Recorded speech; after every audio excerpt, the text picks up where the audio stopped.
So we're delighted today to have Jeff Swanson and Larry Fitch are going to give a talk.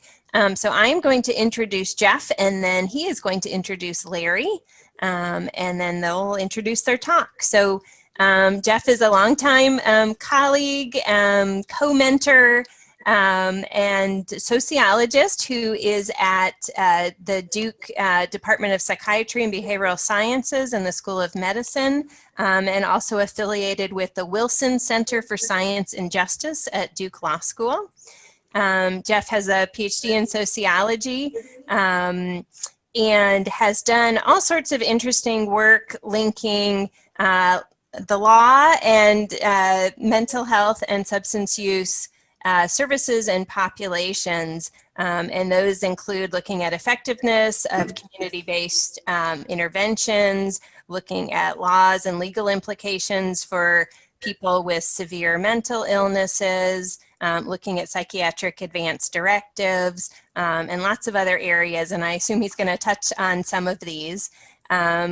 Jeff received the Carl Tobe Award from the American Public Health Association, and he's also received the Eugene Hargrove Award from the North Carolina Psychiatric Foundation. So, and he's one of the people that most media outlets will call whenever there's sort of a national disaster involving individuals with severe mental illness. And so you've probably seen him on TV before. So we're delighted to have you here, Jeff, and really excited to hear about the recent work you've been doing with SAMHSA.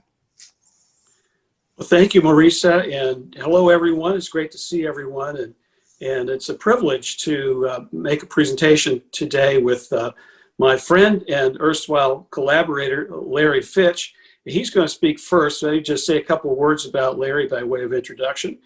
Larry is a lawyer and a scholar and a teacher in the area of mental health law. He teaches at the University of Maryland, both in the law school and in the medical school and forensic psychology fellowship, but he also has almost 2 decades of experience under his belt as an administrator in the state of Maryland's public mental health system, as in the capacity of being the director of forensic services.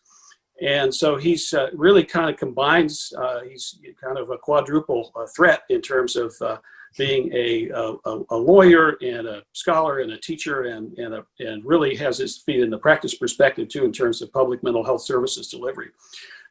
Just a very brief anecdote. The first time I met Larry, I was attending an international conference on law and mental health in New York City, and he was presenting as a panelist with 3 of his counterparts who also directed forensic services for 3 other states, and they were going to talk about the state's policy with respect to people found not guilty by reason of insanity. And I think the conference this session was held probably about 4 o'clock on a Saturday afternoon, and it was beautiful weather in New York City.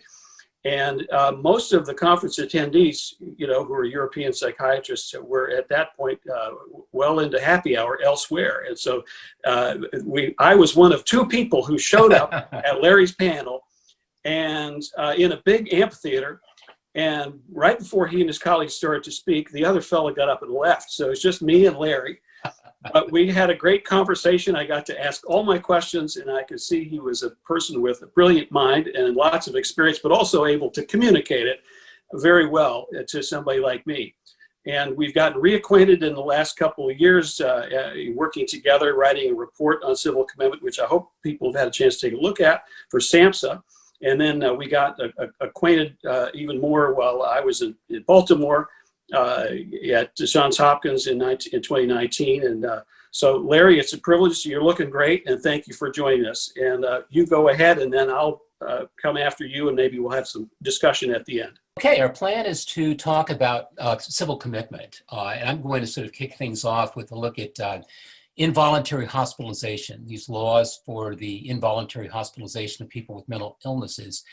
Jeff's going to talk more about outpatient commitment. It's kind of an innovation in recent years for, commitment-assisted outpatient treatment for folks who aren't really in need of hospital-level care, but nonetheless need services and supports in the community. So that's our plan. I've got some slides here, I think 25 slides. I think I can get through in about 20 minutes, 15 or 20 minutes, sort of tracing the history of commitment and talking a little about what these laws look like now. Before we get started, though, I'm just curious, any of you just jump out with what you would say over the last 30 or 40 years is the essential legal standard for civil commitment. What would anyone say? Don't all speak at once. Just anyone. What do people kind of say? What's the standard for civil commitment? Dangerousness. Dangerousness. What everyone says, it's dangerousness, but it's not. I would argue, at least, that it's not dangerousness. It's need for treatment. And it's always been need for treatment. We use psychiatric hospitals to treat people with psychiatric illness. It used to be, and I'm going to talk about this in a moment, that we would select people who had a need for treatment, and that was all we were concerned about, their need for treatment. Would they get benefit from hospital level care? And if they, we determined that they would, we could place them, whether or not they objected, in a facility for treatment. In time, the law changed, and we said, well, we can only really justify taking someone's liberty and forcing them into treatment if they present some kind of harm. But it was never intended to expand the scope of commitment, to sweep up people who were dangerous for the purposes of public safety. I don't think that was ever really the intent of changes in the law that now require some degree of risk of harm before we can commit. It was really intended just simply to restrict the state's authority to commit people who would be in need of treatment to those whose need for treatment was so great as to place them at some risk. We can only justify taking someone's liberty and forcing them to accept treatment if they present some risk of harm. But we only select people who have a need for treatment, but otherwise, why would we not put someone in a psychiatric hospital? So people say dangerousness, but it's really much more than that, as we'll see. So let me just kind of walk through this. We're talking about involuntary civil commitment, locking people up in facilities, involuntary confinement, something like what we do with people who are caught up in the criminal justice system, except the purpose is different. With the criminal justice system, we're selecting people who've committed an act. It's defined by law, and we're prosecuting the person and we're punishing them primarily. Lots of different purposes criminal confinement serves, but certainly punishment is one of those, and that's not the purpose of a civil commitment. Here we're talking about treatment, and we're talking about behaviors that would warrant this intervention, more broadly defined than what we use for criminal confinement. The procedures are more relaxed. It's sort of legalistic, as we'll see, but it's not quite what we do in the criminal justice system. And the duration of confinement is indeterminate. For someone who's civilly committed, the person's there for treatment until they no longer need it, and then they're released. These days in criminal confinement typically is for a fixed period of time to exact just desserts, punishment for the individual. So commitment laws are pretty new. Certainly they're no older than state hospitals or psychiatric hospitals, and we didn't really have psychiatric hospitals until the late 1800s. In Old England, there was really not much in the way of law for dealing with people with serious mental illnesses. There was a provision that the king could take someone's lands and use the profit from the lands to pay for their care, perhaps so often just simply to pay the family to provide for their family member. But that was the extent of it. In colonial America, again, no formal system, and even the king's system of doing things didn't translate. We didn't have that in place here.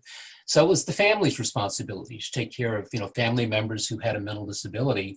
And so often they neglected that responsibility, and folks would roam in roving bands. People talk about roving bands of people with mental illnesses, roving through the community, sometimes rounded up by authorities and taken to a different state, a neighboring state, and then rounded up again and moved on. So many, ended up in poorhouses, almshouses, in jails. And this caught the attention of reformers like Dorothea Dix, who said, there's got to be a better way. And so there was this interest in finding places to provide treatment and support, at least asylum for people with serious mental illnesses. The first state hospital, the first psychiatric hospital really in the US was in Williamsburg in 1773. And then things really took off in the late 1800s. And we saw lots of folks then committed. The process early on, very informal. If someone were seen as having a need for treatment, would be someone who would benefit from treatment, the person's family would take them to one of these facilities and they'd be admitted on a determination they were appropriate for admission. Some procedural reforms beginning in the late 1800s in just a very few states. And this all varies from state to state. Every state's law is different from the other states. But by the late 1800s, a few states began to recognize there's got to be some due process, some attention to the rights of the individual. But the standard for commitment really didn't change for many years. So long as the person had a need for treatment, would benefit from treatment, they'd be subject to an involuntary hospitalization. There was a model law that was proposed in 1951, NIMH, suggested a law that would turn on considerations of competence. If the person's not capable of making a choice about treatment and has a need for treatment, that person can be placed for treatment against their will. It didn't really stick, but it was proposed, and need for treatment, was the order of the day. As a consequence, state hospitals filled up. These facilities were built. You see them when you travel from state to state, these big old buildings that used to be filled with patients, more than 500,000 folks in state hospitals in 1955. And today, only, fewer than 40,000, maybe 33, 34,000 people still in state hospitals. Why? Effective meds. Before the 1950s, there really wasn't much we could do for people with serious mental illnesses. They were hospitalized and, so often they lived their lives out in these facilities. But the meds that came in the 50s offered the possibility, the hope for return to the community. And many of these folks no longer required a hospital level of care. Shall I admit this? Can't seem to, I'm going to admit this person. Okay. Then in 1963, the Community Mental Health Centers Act and the Kennedy administration encouraged states to provide less restrictive services in less restrictive settings in community mental health centers. Not really adequately funded, but lots of support for states to go this route. Medicaid, the IMD rule, Medicaid, federal support for folks who were poor would pay for services in the community, but not in state hospitals, providing a huge financial incentive for states to sort of deinstitutionalize care, where the feds would pick up half the cost. Had a big impact as well. These laws that I'm going to talk about, stricter commitment laws, had an impact as well. Lots of folks, lots of advocates will say that's the reason we had deinstitutionalization, is that we made it tougher to admit people. Not so clear that that's the case. There are all these things going on, all these influences. Probably the most important, managed care, the cost of hospitalization, and folks who would regulate who would come in and how long they would stay, had a huge impact on the numbers of folks in state hospitals. So let's look at the laws. Again, until the late 60s, these laws were pretty informal. The procedures typically were informal. The standards were loose. So long as the person had a need for treatment, would benefit, they could be committed. And then in the 1970s, the civil rights movement sort of took notice of what was going on. People challenged the existence of mental illness. Thomas Szasz, Kitchery and others talking about the right to be different. Can we really, kind of require someone to get services for something that may not even be real? And concerns about the reliability of diagnosis early on with DSM-1 and DSM-2. The Lessard case, Lessard versus Smith case out of Wisconsin, a federal case, it's kind of observed that any doctor can shoehorn anyone in. You can always find a diagnosis that will justify the person's admission.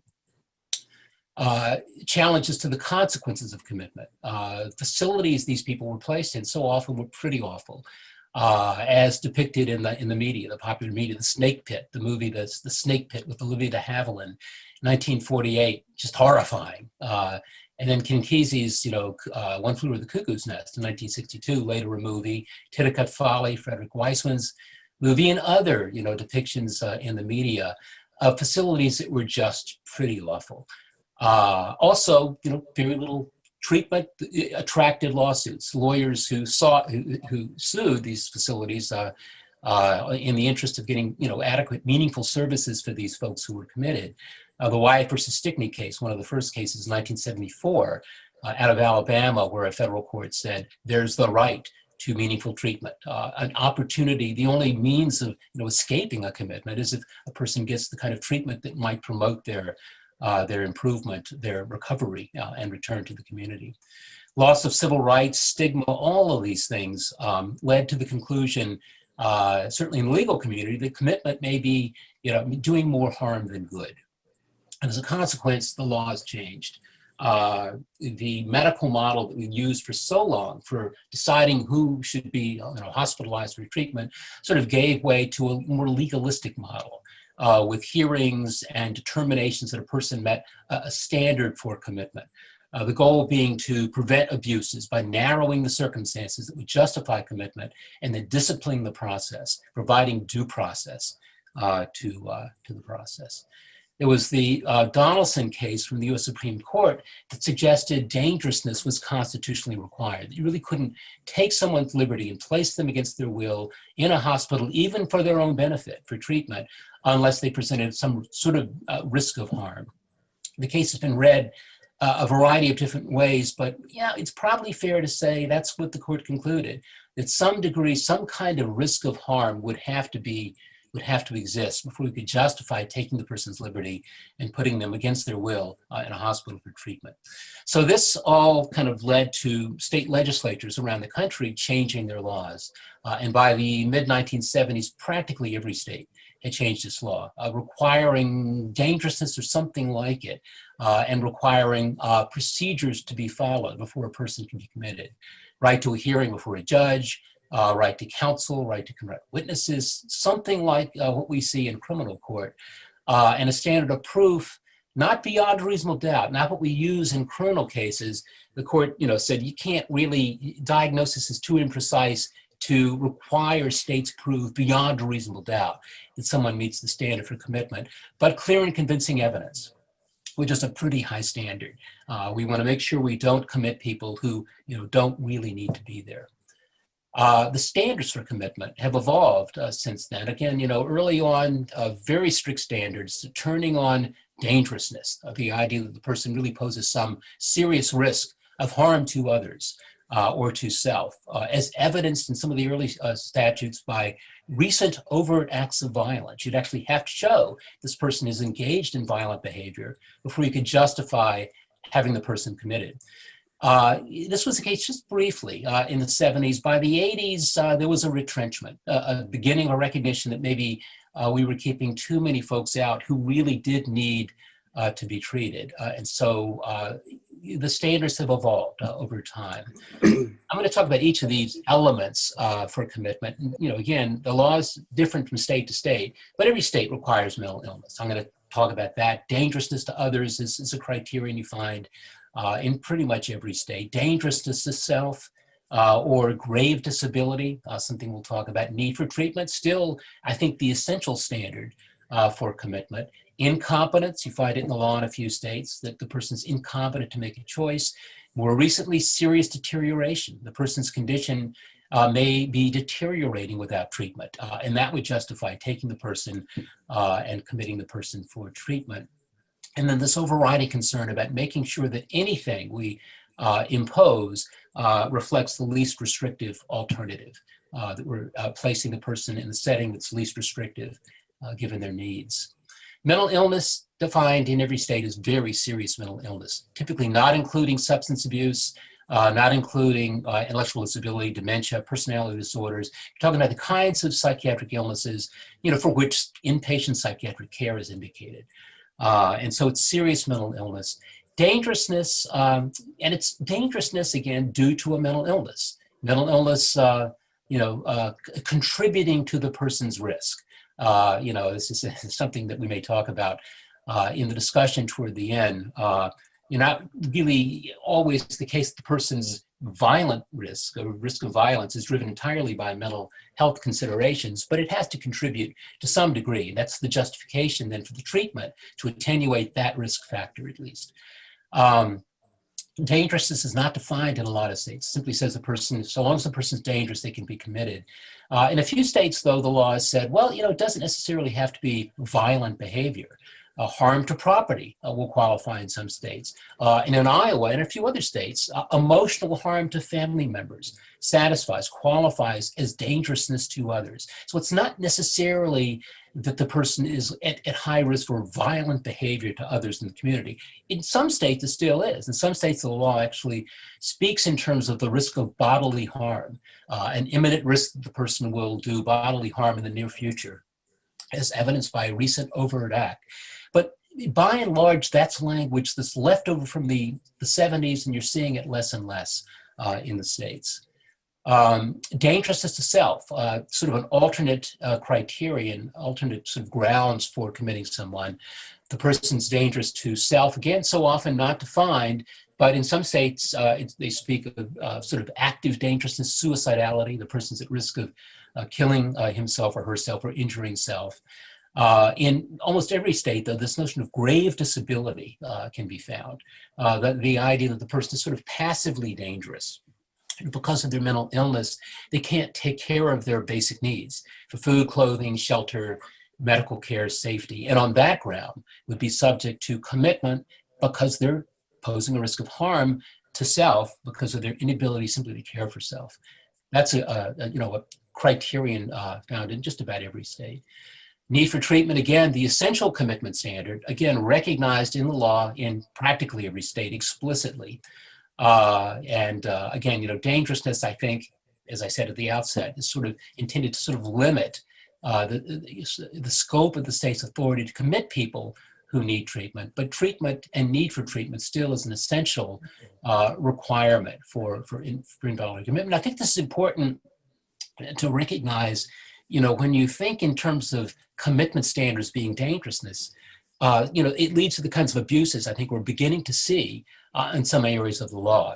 Toward the end, if we have time, I'll talk about sex offender civil commitment, laws for the special civil commitment of sex offenders who've completed a criminal sentence and now are subject to sort of a bastardized civil commitment. I would argue really not for purposes of treatment, for purposes of public safety, simply to keep the person, in lockup, after once they have served their sentence. It's, it's based on the idea that we're civilly committing someone who has a mental abnormality for their treatment.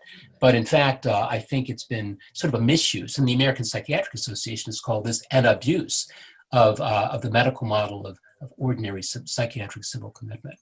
So important to keep in mind, this is all about treatment. Okay.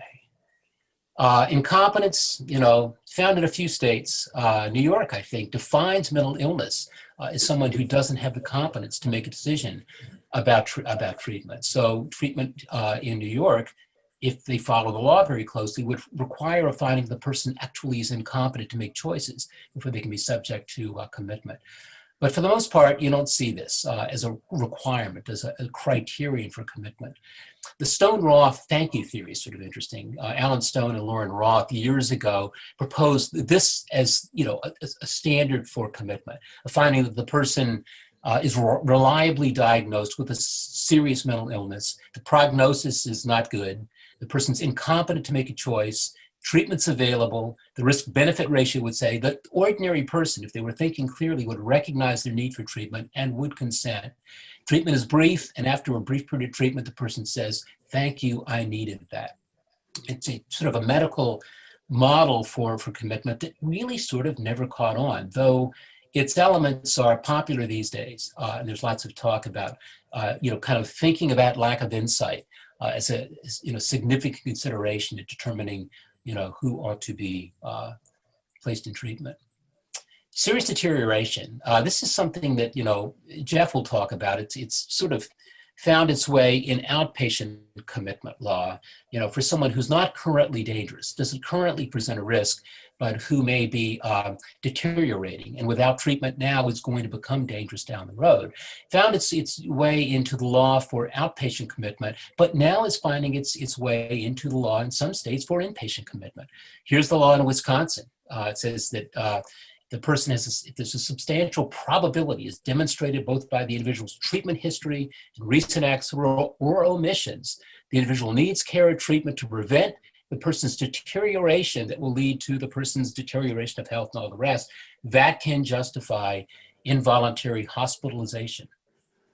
It sort of raises the question, is dangerousness really necessary anymore? If we can commit people on the grounds that without treatment, their condition's going to deteriorate, and at some point they're going to become a risk, are we any longer requiring a finding that the person is dangerous? And I would argue that we still are. It's just a matter of how you define dangerousness.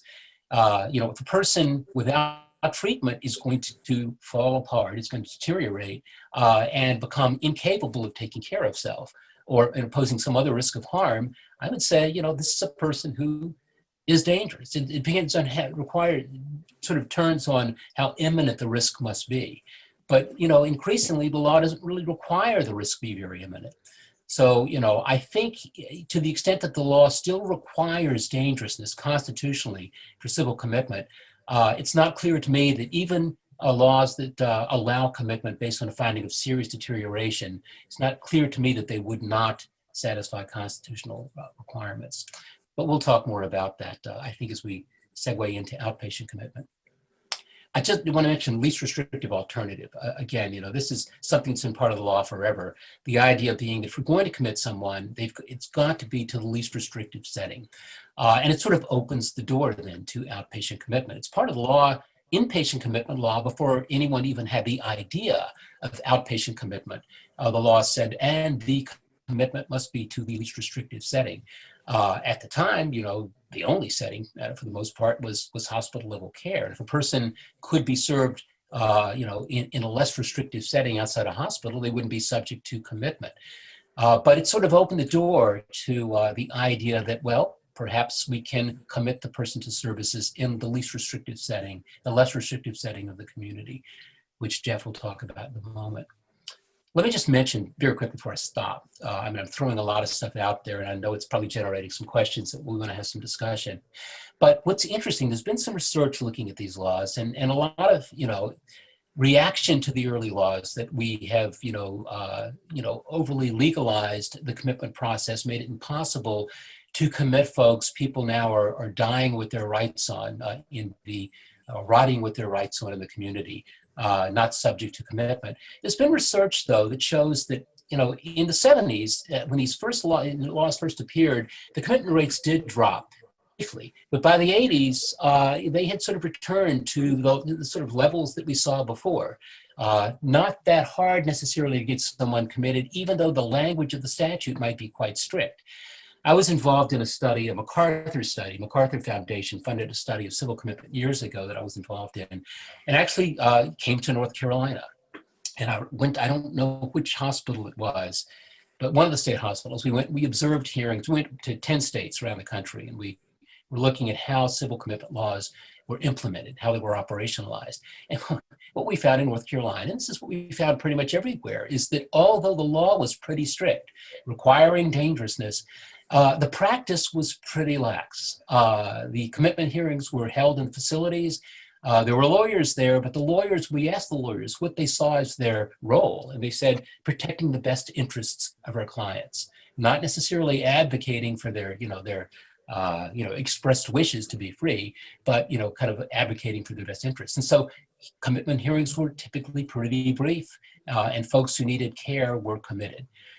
What has changed, though, although I think the commitment rate is still pretty high, maybe higher, certainly higher than it used to be years ago when people were in and they never got out, is that the lengths of stay are brief. So we've got fewer people in facilities, but still a fairly high rate of admission. People come in, but they don't stay long. The average length of stay for someone in a psychiatric hospital these days is somewhere 7 to 10 days. People are admitted, they're treated, they get better, and they're released. Readmission, on the other hand, is not uncommon. And that's the challenge, is to put up a services system in which we've got comprehensive care across the board. So when people are in a crisis, get the services they need inpatient and are released to the community, there's a seamless transition services that they allow them to make it outside a hospital. Other research more recent research showing that simply mental health treatment alone is not going to do it. Looking at people who out of the criminal justice system who are released, on parole, who have a serious mental illness, whose likelihood of returning or reoffending is no higher whether their symptoms get better, stay the same, or get worse. That what matters more is the other needs the person may have: housing, employment, structured leisure time, all these other things. Attention to criminogenic risks, important as well. In addition, sort of in concert with psychiatric treatment, to keep people adequately supported in the community so that rehospitalization is not necessary. That's the challenge of the day, though, is to make sure that all those services are in place so that we don't have this revolving door of hospitalization, release, and rehospitalization. Just a word, for kids, it's different. Parents have the authority over their kids. We don't have to follow the same rules for the admission of kids whose parents want them in. People in jail, constitutionally at least, we don't have to follow the same commitment standards. If someone needs to be in a hospital, they're in jail, they can be admitted. At least the Constitution allows it. Lots of state statutes are more restrictive. And then I mentioned this group of sexually dangerous offenders. In some states, 20 states that have laws for the special civil commitment of sex offenders at the end of a criminal sentence if they have a mental abnormality or a personality disorder that makes them dangerous. The ABA said these laws distort the traditional meaning of civil commitment, misallocate psychiatric facilities and resources, and constitute an abuse of psychiatry. Language the APA had used only once before, and that was describing psychiatry in the old Soviet Union. So dangerousness, dangerousness is not the standard. It's need for treatment measured by, the risk the person, may pose if they don't get the treatment they need. So I've just kind of blasted a bunch of information. I'm going to ask Jeff to kind of pick it up here. All right. Well, thank you, Larry. That was quite a tour de force that you were able to cover all that rich material in such a cogent and clear and interesting way in just over 20 minutes. So the sort of origin story of outpatient commitment in the United States kind of begins with deinstitutionalization around the time, after the time of the reforms in the inpatient commitment statutes that Larry was describing. And so one way to think about it is that outpatient commitment, and by the way, the acronym AOT is kind of a euphemism for outpatient commitment. It stands for assisted outpatient treatment, but actually it's the same thing as outpatient commitment. So one way to think about it is that it extends the state's civil commitment authority from the hospital setting into community-based mental health care. And so if you think about what happened, in the period of deinstitutionalization, is that yes, lots of people were moved out of long-term stays in state hospitals into the community with the great hope that this comprehensive community-based mental health system would kind of rise up to take the place of that institutional treatment. And it didn't quite work out that way for a number of reasons. The community mental health centers were sort of defunded in the Reagan era. There are a lot of reasons, and there's this whole story of what's sometimes called criminalization, where people who maybe used to be in institutional mental health care settings wind up in jails and prisons. That's a complicated story as well. But there's this term you probably heard of, which is the revolving door syndrome, and this refers to people who probably in an earlier era might have spent a long time in the state hospital, and now they're in the community. But for a number of reasons, they don't do very well, and so they deteriorate. Their psychiatric condition deteriorates to the point where they become dangerous. They meet criteria for involuntary commitment, and then they are in the hospital for a brief stay. They come back out, and we've had people in some of our studies who have had many admissions, sometimes in the same year, and in and out of jail is another form of that in a way. So the idea was essentially that the logic under that was that these are individuals who, as a part of their illness, lack the insight or the ability to voluntarily participate in treatment that's recommended in the community. And because of that, they have a problem with adherence or compliance with medication. And due to that, then they deteriorate and they come back to the hospital. So the remedy, if that's your model of why you have people revolving in and out of hospitals, which is very bad in terms of people, of course, with illness, is that the law, it could be used, the Civil Commitment Authority, to override somebody's right to refuse treatment in the community and say, for your own good, we're going to mandate a period of outpatient treatment. And that the hope there is that would improve people's outcomes. So this sort of began with people in the hospital who were discharged under some kind of condition that they participate in outpatient treatment. So the key elements of outpatient commitment, or sometimes called assisted outpatient treatment, it's a civil court order, and it requires certain people meet certain specific conditions, serious mental illness, who are at risk of deteriorating because of their illness. They've shown this pattern in the past. They have to comply with recommended treatment. And part of the model too is that it commits the system to take care of this person in the community, and that's a little bit controversial. But that's the hope, is that this individual will also receive services in an assertive way under the umbrella of that court order. And it creates some accountability for the outpatient program. So one way I describe it is it's a treatment plan wrapped in a legal order. And the treatment plan can vary, but it typically includes something that would be like intensive case management, or you've heard of ACT teams, assertive community treatment teams. That's often what somebody's assigned to. And it includes medication, usually psychosocial treatment, but also access to other things like subsidized housing.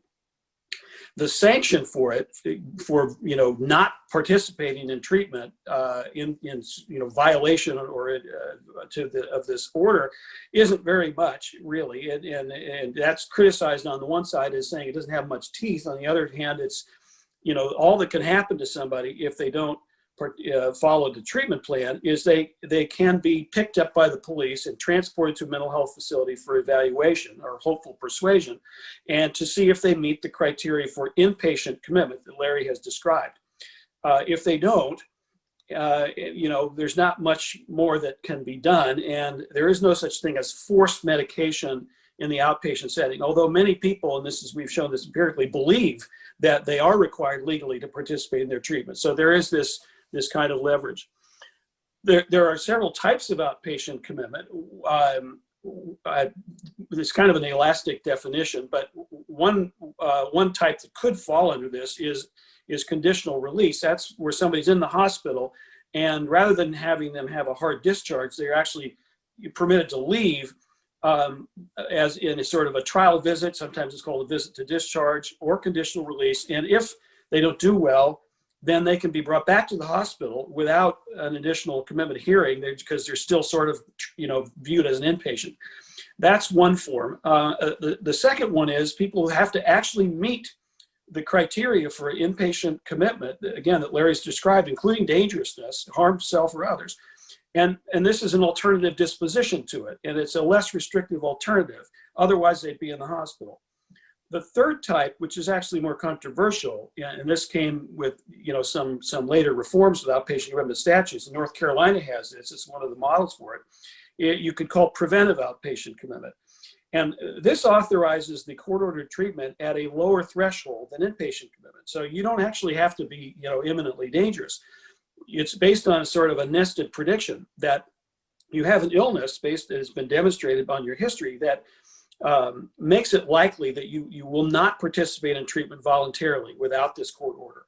So if you don't have the court order, you won't participate in treatment. The second prediction is if you don't get treatment, you're going to deteriorate. And the third is that if you deteriorate, you're going to become dangerous to the point where you would be committable. So that's the whether we have the science to actually reliably predict that is another question, but that's essentially the logic of it. And then there's no outpatient commitment, and that's a small number of states. So you can see most of the 35 states in the DC have some form of preventive outpatient commitment. So in North Carolina, these are the criteria: the presence of a serious mental illness, it's already been defined, the capacity to survive in the community with available supports, and this clinical history, and usually it has to be demonstrated by a history of involuntary hospitalizations in the past, or maybe incarceration, that indicates that you need treatment to prevent deterioration that would predictably result in dangerousness. And you have this mental status that limits or negates your ability to act in your own best interest and make these decisions. So there's this lack of ability to decide what you would do if you were reasonable and didn't have this illness. So there's disagreement over this, and so it's just kind of this classic clash or tension between what you might call benign psychiatric paternalism, and this is represented very well in the writings of E. Fuller Torrey, who started the Treatment Advocacy Center, which is to say what's really limiting a person's autonomy is the illness. And so and the fact that we have these civil commitment standards that make it so difficult to commit people, that is essentially what's inhumane. The idea, and he used to say this, that we wouldn't let our elders with Alzheimer's disease walk around in the community with no treatment. Why do we allow young adults with schizophrenia who are equally impaired at their peril to be in the community? Would use the term like rotting with your brights on or something like that. So that's that view, is that as an act of humane care for people, we're going to override their illness impaired, their inability to make decisions on their own, and force them into treatment. And the hope is that they'll get better, and they'll say thank you, and in the long run it'll improve their autonomy and their life chances. So the other view of that is really, you might think of it from the point of view of a person, say, with bipolar disorder, who is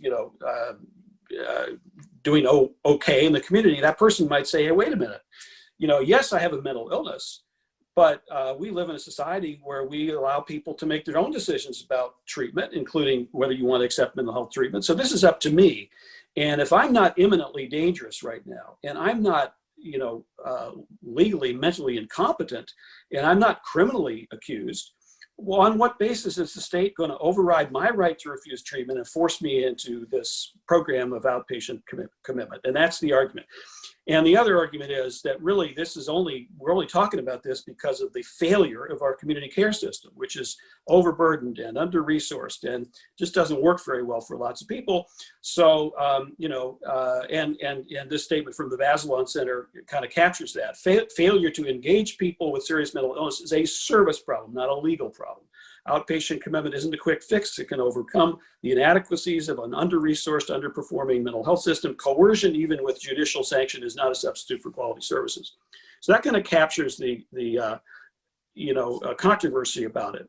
I'm not going to go through this. In the interest of time. The APA position statement basically makes the point that we need to follow these criteria that Larry was describing, and also that that basically outpatient commitment should be for people who have a mental illness and need the treatment because the consequences that they face are really due to that, and treatment is likely to benefit them. And the other idea is it really has to be done in the context of available treatment resources for intensive case management and the like. And we have to mobilize those and see this as a way for a person to get access to treatment. And it should not be seen as a way to just, manage violence. So let's move on here. Just interested how many states have this. A survey was done by Meldrum and collaborators showing that about 20 states have what they define as active AOT programs. And most of those, I think 15 out of those 20, have one of these preventive outpatient commitment statutes that doesn't require a person to meet the full criteria for inpatient commitment to qualify for outpatient commitment. How common is this? A survey we did with the MacArthur Research Network on mandated community treatment found that between 12 and 20% of outpatients with serious mental illness in these public systems reported that they had experienced outpatient commitment of some kind. A larger percentage report receiving some kind of leveraged care that might be, maybe they're in the criminal justice system and they are referred to a mental health court or some other kind of diversion program. Or they have their entitlements such as money or housing linked to kind of contingencies, as a condition of my lease, I have to go to treatment, or I'm not going to get my SSI disability check unless I go to treatment. People reported that as well, pretty high numbers.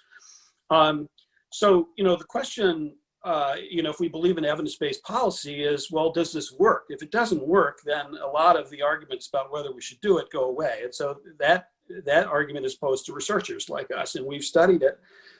I think the question, does it work, is a little deceptive, because the answer to that is it depends. It depends on what we mean by outpatient commitment, as I've described the different types. What do we mean? What counts as success? Are we just trying to keep people out of the hospital, or are we actually trying to improve outcomes that matter to them in terms of quality of life? And does it work compared to what? Who's the comparison group? And what about the conditions where, that have to be in place for us to expect it to work in terms of the service environment and so on? And then, should we actually do it? That's another question. It's kind of an ethical question. And part of what Larry and I do in the report for SAMHSA is actually go through kind of an ethical analysis, presenting some principles that are articulated in a famous book by Beecham and Childress, Principles of Biomedical Ethics. And Dan Mosley, who's on the call, is also worked with us on a book chapter where we talk about this in a similar way. So these principles are as follows, and they, invite a question. Respect for autonomy, that's an ethical principle that we can and should support. The civil commitment regimes, do they protect personal autonomy, the person's ability to make their own decisions and to be self-determining, and including the right to refuse treatment. Non-maleficence says just don't harm people. And, or if there are harms, are they outweighed by the harms that are staved off? Beneficence is, do good for people and provide a benefit. Does outpatient provide a benefit? And then justice, that has to do with how resources are distributed, the burdens, the benefits, and how those things can be weighed and balanced. So, I like to answer these in part, with an answer from research. So in terms of a benefit, let's think about, and here's some research that we did in New York, and what you see represented here are costs to the mental health care system. And you can see those are costs there the year before, the year during, and the year after a person was on outpatient commitment. And you can see that the outpatient mental health treatment costs go way up from the year before outpatient commitment to the year that the person is on it, and then they stay pretty high after the person goes off. But look at what happens to the hospitalization costs. Hospitalization costs for people who qualify for outpatient commitment were extremely high. Those are hospitalization costs in New York State, and you can see the Medicaid hospitalizations. Those are the red bars. That's the year before. That's per person, $49,000, $47,000. And the year during the outpatient commitment, those hospitalization costs go way down per person on average. And that's because people are receiving these alternative services. And they, they also stay down after the restrictive outpatient commitment regimen is lifted. So this, you might say, is an argument for a benefit to the system, to society, because the costs are certainly, we might quibble about attributing the cost specifically to the program or whatever, but you can see that, you could make an argument on that basis. But what does that mean in terms of the kinds of benefits that people themselves care about, the sort of thank you theory argument that Larry made? Well, that's something different. We've done some studies there where we will, look at quality of life, whether people endorse this after the fact, whether, they have a preference for outpatient commitment versus, avoiding being in the hospital. And just to give you an example of some of this research very quickly, so Marvin and I and some others were involved in a study in North Carolina where we did a randomized trial. People got the district court judges to agree to let us flip a coin so people could, if they got heads, they came out of the hospital without outpatient commitment, just a voluntary case manager, and the other side, they did get this, and we compared them over time. And we found, that there was a benefit to outpatient commitment in terms of keeping people out of the hospital and so on. When we asked people directly after the fact, do you think that this was good for you? Was this something that should have been done to you? The answer, 27% of the people who got outpatient commitment endorsed it. So that isn't a very good thank you theory outcome, because that means the majority of people said no. So then we split people into those who had a very good outcome and those who didn't. And among the people who had a positive outcome, they stayed out of the hospital all year, they didn't get arrested, and they had a good GAF score and so on. Now it goes up to 45%. You still don't even get to 50% of the people endorsing the personal benefit of it. So, you have to think about how we are going to justify outpatient commitment. If the only criteria is people's own view, you wouldn't quite get there. And I'm going to finish with this little illustration too. So we actually measured people's quality of life, subjective quality of life according to them, and there's a scale for that. And we found that there was a direct linear correlation, significant correlation between the number of days they had on outpatient commitment in a year and their subjective quality of life score. It was a statistically significant, correlation coefficient. Then we put in these other two variables as mediators: increase in outpatient mental health services, intensive services, and decreased symptoms, and that improving their quality of life. And when those two variables that are significant are in the equation, the significant direct path from days to AOT to subjective quality of life becomes non-significant. So that looks like a good indirect effect.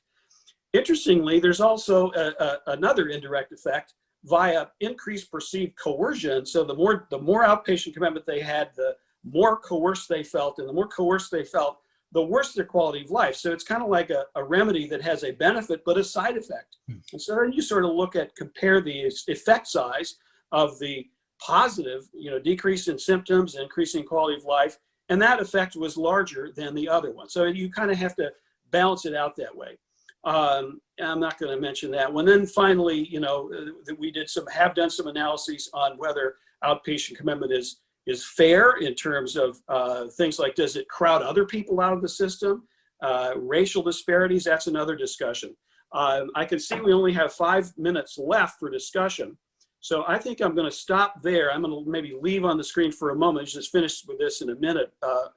You can see this at the end of our report.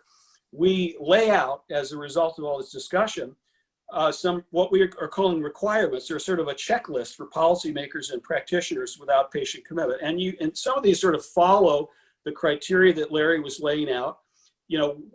For example, this should never be done simply to get somebody access to treatment. That is a system problem. And it shouldn't be done simply as a way to manage dangerousness for people who don't have a condition that could be predictably treated that would benefit them, and it's connected to the risk of harm. Things like that.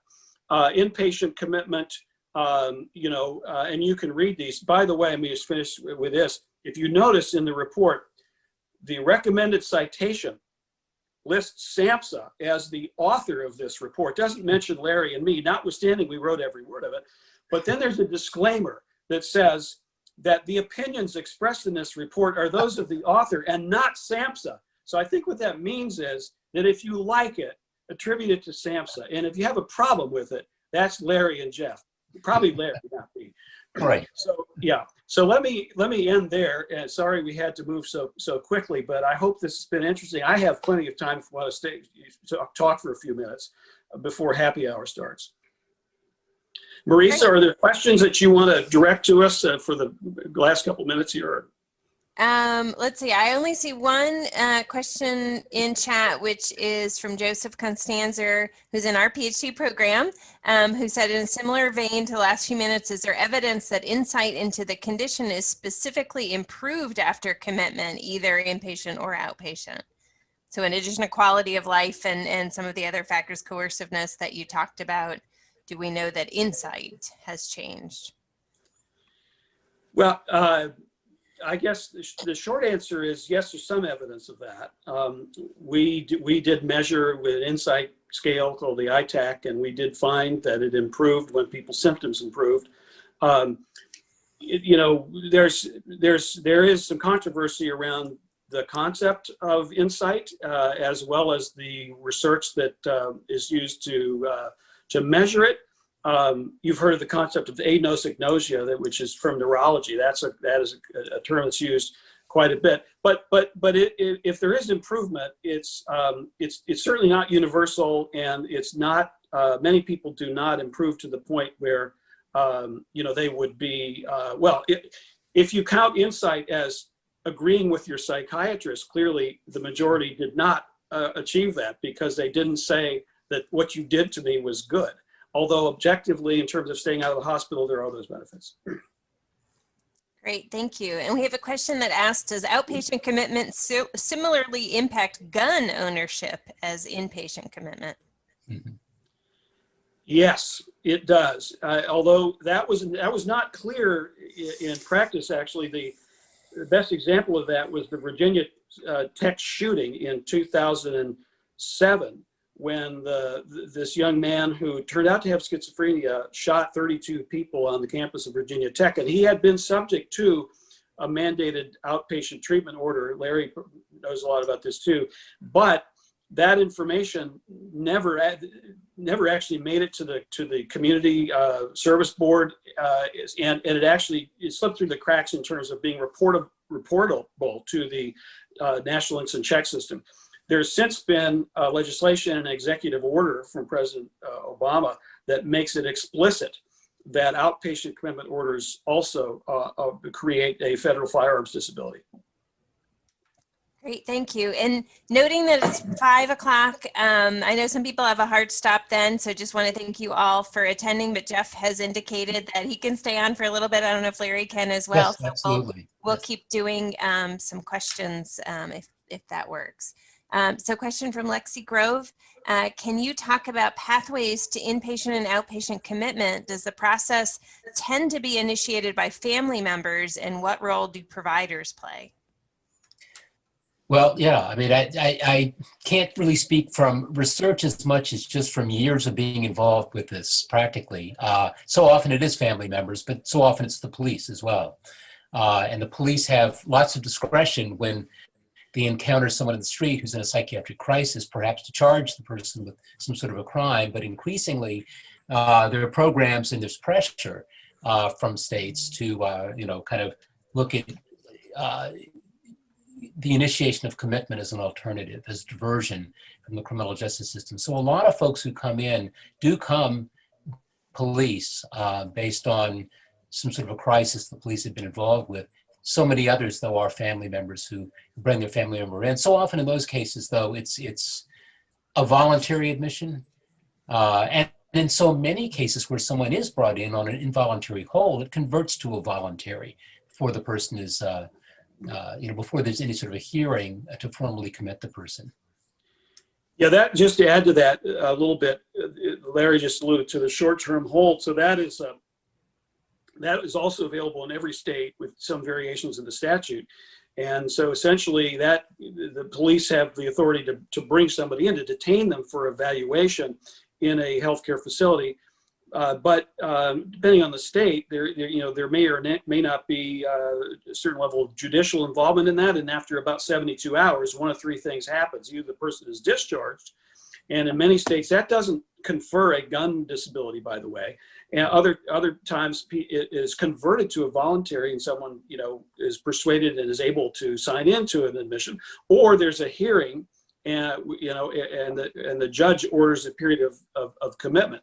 So an outpatient commitment, the pathway to that for most people, the modal situation is somebody's already in the hospital under involuntary inpatient commitment, and then as a step down or at the portal of leaving the hospital, the person is an outpatient commitment order is issued. And sometimes in North Carolina, there's a split commitment. So the judge will order a period of inpatient commitment to be followed by outpatient commitment, and it's up to the doctor to say when the inpatient commitment ends and the outpatient commitment begins. But that's typically, and sort of the critique of it, often acts as if a person is totally free in the community, and then they're rounded up by the mental health, police to bring them in. But very typically somebody's already in the hospital, and outpatient commitment is less restrictive than what they were experiencing before. Great, thank you. We have one more question that's asking, how commonly is conditional release employed? I don't think we have good information on that. at least not nationally. Larry, you may have a different answer, but I would use that to also say we don't have very good information on the prevalence of commitment in general. We really, with some exceptions, particularly in states where the most of the hospitalization has moved into the private system, and so you have lots of private contracted hospitals, and they may use commitment, and those records may or may not be reported at all to any centralized authority. So it's difficult to know exactly how much there. But Larry, you may have a different answer on that, Well, or maybe from Maryland, Well, a couple of thoughts. One is the conditional release is used a lot in the criminal justice system, where people may be found to be not guilty by reason of insanity. I mean, that's typically the way a person leaves the hospital, if that's their legal status when hospitalized. But I think as a practical matter, in almost every state, when someone is released from a psychiatric hospital, there has to be an aftercare plan put together. And states increasingly they talk about warm handoffs to make sure the person is connected with the provider in the community. It's not formally sort of a conditional release. It's not something that's ordered as a condition of the person's release formally. But I think as a practical matter, often it sort of has that effect as the person is basically transitioned from an inpatient level of care, and this is in an ideal world, to services in the community that will help the person, provide ongoing supports for the person that may include housing that may be attractive to the person. So in a really well-resourced world, that's the way it would work. And it would be, in effect, a kind of conditional release, but it's not formally, legally a conditional release. Great, thank you. The good Dr. Swartz asked, can you talk about incompetency to proceed as a new pathway to commitment? Many states are seeing their beds filled up with these patients, up to 40% of state beds. Some have suggested judges are using this to jump the queue when frustrated by restricted access to beds. Yeah, if you don't mind, I'll address that. I feel very strongly about this. I've been working for years with the American Bar Association, which has standards on criminal justice and mental health, and that address competency to stand trial. And of course, that's about whether someone can participate well enough in a criminal matter to get a fair shake. And it's not supposed to have anything to do with treatment other than treatment that may be necessary to enable someone to proceed to trial. The ABA considers it a misuse of the construct of trial competency to use it to divert people from jails to hospitals, but it's done a lot. There are a lot of judges, I think, who recognize, they've got someone who's in jail who has a serious mental illness, and all they have to do is bang the gavel, make a finding that the person either requires an evaluation for their competency or that they're incompetent, and insist the person be hospitalized. And these admissions tend to be lengthy. 6 months, sometimes a year, sometimes longer. Folks who are admitted for services to restore their competence to stand trial, much longer so often than the need for a hospital level of psychiatric care, but it's a resolution of the case to the court's satisfaction, and no attorneys are complaining. So this is done quite often. It's at huge expense, and it's eating up beds. The inpatient resource, which is limited in every state for a population of folks who may require hospital level care. So it's a fiasco from my point of view. It's understandable that it's happening. Folks end up in the criminal justice system, they have illness, and it's an easy way to, offload the person off to the mental health system, which is under-resourced, and now even more greatly under-resourced because it has a population of folks for whom, the referral was inappropriate. Yeah. I mean, that would be my take. But it's happening a lot. Question from Dan Mosley. How common is outpatient commitment used by mental health courts? In the hospital setting, who initiates the court order for the outpatient commitment? Well, Larry, you may have a different answer. I would think that outpatient commitment is really a separate intervention from a mental health court. A mental health court is somebody is already, depending on how the court is structured, they're already in the criminal justice system. They've been charged with a crime. Maybe they've been convicted of a crime. but is a form of diversion out of the criminal justice system, whereas outpatient commitment is a civil court order, and presumably for people who are not, don't have a criminal charge. They may function in a similar way because there's a community-based treatment plan, but the leverage for one is from the criminal justice system, and the other really the leverage is, otherwise you'd be in a hospital. But maybe there is an overlap in the use of those legal tools that I'm not very aware of. I mean, people could qualify for mental health court and outpatient commitment at different points in their illness career, but they're really different. No, that's my take as well. It's not very often used as a sort of a civil outpatient commitment from a mental health court, but there are diversions from mental health courts that look very similar. And the big difference is they're really enforceable. With outpatient commitment, again, as Jeff indicated, the enforcement mechanism is pretty weak. If someone's not compliant with services the criminal court judge orders as a condition of being free from jail, then they can be brought back to jail. Yeah, but it's just happening quite a lot, and its placement with the services system under a court order enforced compliance with mental health care. Now, there is an interesting exception to what I just said, which is in New York, in the AOT program, after the 2013 reforms in the New York SAFE Act. After they had, required certain things regarding gun ownership and so on, they kind of reached into mental health territory in that statute, and they changed the assisted outpatient treatment law so that anybody who has serious mental illness and they're in the Department of Correction, they're actually in prison, and they have experienced at least one episode of 24-hour care for their mental illness. When they're released into the community from prison, they have to be evaluated to see if they meet the criteria for a civil AOT program. Partly that's because there's this program and it's seen as maybe an aftercare. So it's sort of similar to what you might call forensic assertive community treatment or forensic intensive case management. It has been little studied, and Marvin and I are in the middle of trying to get a project going where we can actually study that, see how commonly it's used, and what does that really mean if somebody's, say, on parole, and in combination of that, they're in an AOT program, partly because maybe the resources for AOT are greater. But that's an unusual situation, I think. I guess just a comment from Evan Vitello. Sadly, many states there are no feasible lesser restrictive settings for restorative services. For, you mean restoring competence to stand trial? Yeah.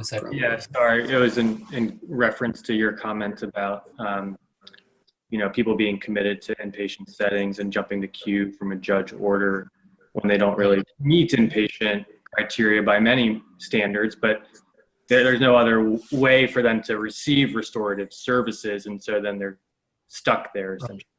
There are some programs around the country. Neil Goen-Smith out in Colorado is one of the names to look up if you're interested in this. He's done a lot of work, and a lot of states do have formal programs to provide services to restore competence to stand trial on an outpatient basis.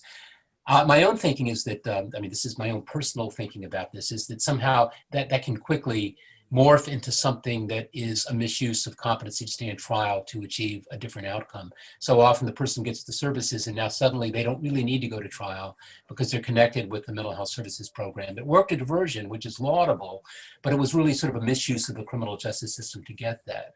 And it, in a way, I think it's a criminalization of the process. It invites people to prosecute in order to gain access to services. It's a systems problem, I think. Yeah. And moreover, I think, anyone who can make it in the community probably is going to be competent to stand trial. It doesn't require much to be competent to stand trial. Ordinarily, we're talking about someone who's sort of floridly psychotic and is going to require a hospital level of care. And usually that's going to, those symptoms are going to respond pretty quickly. Depends on where you set the threshold for competency to stand trial. I set it pretty low because there's a lawyer involved and it doesn't take much to muddle through. That's my own view. Great. Well, I think we've exhausted questions in the chat. I don't know if anyone who's still on the line has other questions they want to ask live. Dan, go ahead. Yeah. Can I just follow up on my second question about in the hospital setting, who initiates the court order? Because, I guess I'm thinking now of these more as different, so the mental health court system and the diversion system as one form of mandated outpatient treatment, but in the civil setting, I guess you can have family and others, but I guess when providers are the ones who are initiating, it seems to me that I would just like a little more clarity on your sense of how that process gets going. Well, Larry, you have a better technical answer. I would just say the role of family may be to start the ball rolling, but after that, it's like it's really a legal process.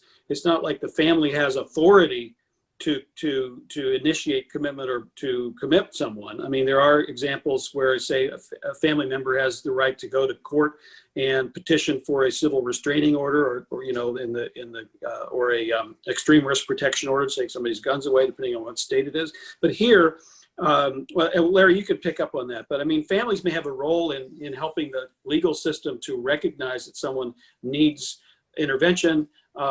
But I don't think they have a formal role, statutory role in commitment. No, but I understood your question. If someone's hospitalized and they're going to be converted then to an outpatient commitment, who kicks that off? When the initial commitment was an inpatient commitment, now how do we formally segue into an outpatient commitment? And I would assume that in those cases, I'm Jeff, you're probably more in the weeds with that, but I would assume that's the providers in the facility that are initiating that. Yeah, it is. And this is a while ago when North Carolina had a different system with these, county-based area programs, and they did a lot of outpatient commitment. But there were psychiatrists based at what was then John Umstead Hospital who told us that they routinely requested outpatient commitment for someone just as a way to help them get better aftercare, because they just thought that the area programs would pay more attention to this person. They'd be more likely to get a case management slot.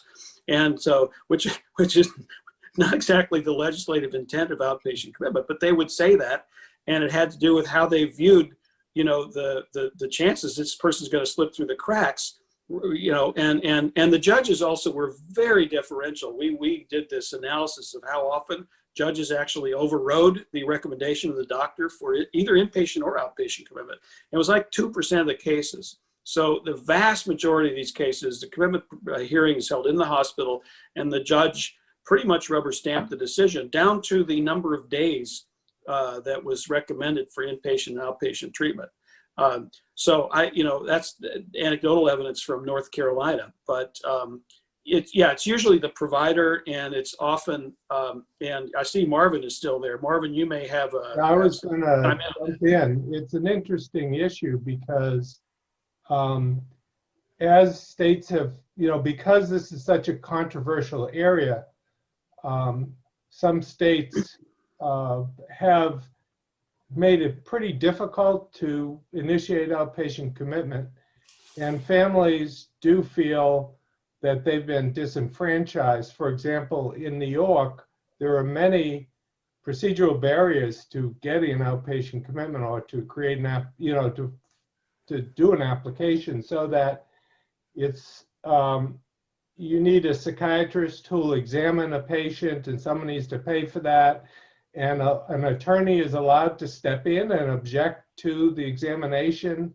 You need to get certified records from hospitalizations to show people meet criteria. So as the controversy about outpatient commitment has evolved, there's been a number of ways in which, just from the perspective of a family member, it's hard for them to initiate the process. Just to follow up on this a little more, so my interest here is kind of in the matter of discharge planning.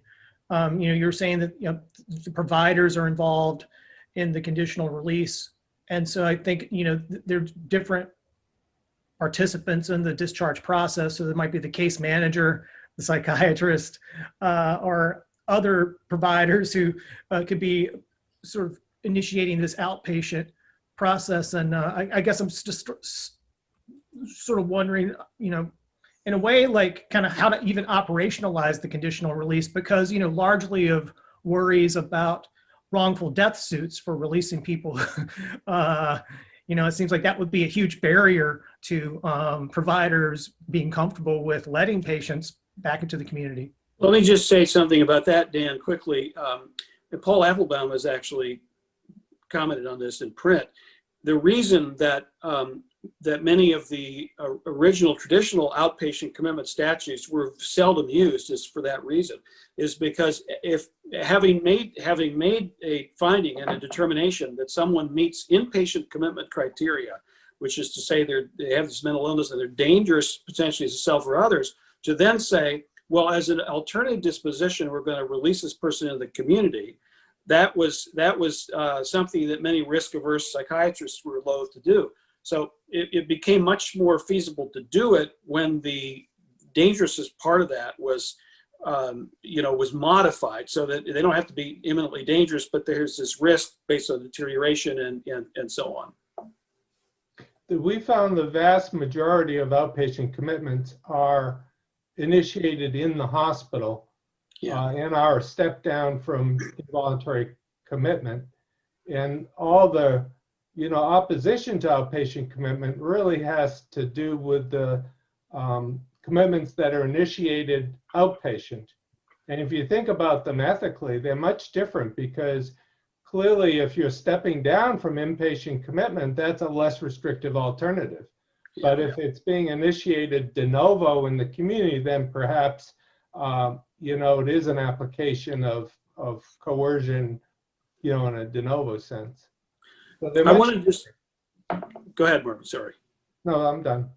I just wanted to say one other thing quickly about the, and this really goes to the justice argument about outpatient commitment in a resource constrained system and the queue jumping problem. So in New York, when outpatient commitment AOT was enacted, there was a $100 million appropriation, something like that, that was attached to it to provide the capacity in the system for case management, more assertive community treatment slots, and so on. So what we did a study, because the accusation was made that all of this new system capacity went to these people on the court order, when figuratively people are standing in line needing and wanting those services voluntarily, and here comes someone with a court order, again figuratively, and gets to the front of the line. And is that fair? And what are the long-term consequences of that? And in our analysis, we looked at 10 years of experience in New York with outpatient commitment. In the first 3 years, we analyzed the chances that someone who didn't qualify for outpatient commitment actually got on AOT, on assertive community treatment or an intensive case manager, as a function of how many of these court-ordered people were coming into the system. And similarly, if you were already on an ACT team or already had an intensive case manager, what was the chance that you actually got bumped off of it as a function of how many people came into your service area on a court order? And we found a significant, queue jumping effect, that people's chances of getting on and staying on intensive case management or assertive community treatment was negatively impacted by this court order. That was for the first 3 years. After that, the system equilibrated, because this big bolus of people kind of moved through the system. And in the end, people's chances of getting these services were increased, even if they never got an AOT, because there was more system capacity as a result of this whole program. So you have to evaluate it over time and think about the long-term effect. Nevertheless, it still depends on whether you define outpatient commitment essentially as access to treatment or as coercion, because that really is the essential argument about distributing it fairly. And there was even a class action lawsuit in New York on behalf of an alleged class of people who needed AOT but didn't get it because they didn't qualify. Marvin was the star witness for the defense. I think they sued the Office of Mental Health and everybody up to Mike Hogan. He got paid for that. I was the witness for the plaintiffs, and I was subpoenaed. I never got a dime, but I was supposed to try to undermine Marvin's testimony, and we were principal investigators on that project. So I'm still a little mad about that. You can tell, but I think the case was dismissed. I don't think it went anywhere in the end. I set up a trust fund for your children with. Yeah. Good. All right. Well, maybe that's a good stopping point there. I want to be mindful of people's time. So I want to thank Carolina Seminars for supporting this series. And of course, our presenters, Jeff Swanson and Larry Fitch, for a really interesting discussion. And further details can be found in their great report, which was linked in the flyer for this seminar series. So thank you all for being here. Join me in thanking Jeff and Larry. And we hope to see you at one of these in the future. We'll be posting more information about the future seminars that we'll be having. Thank you so much. Great to see you all. Thanks so much. Mm-hmm. Thank you. Bye-bye.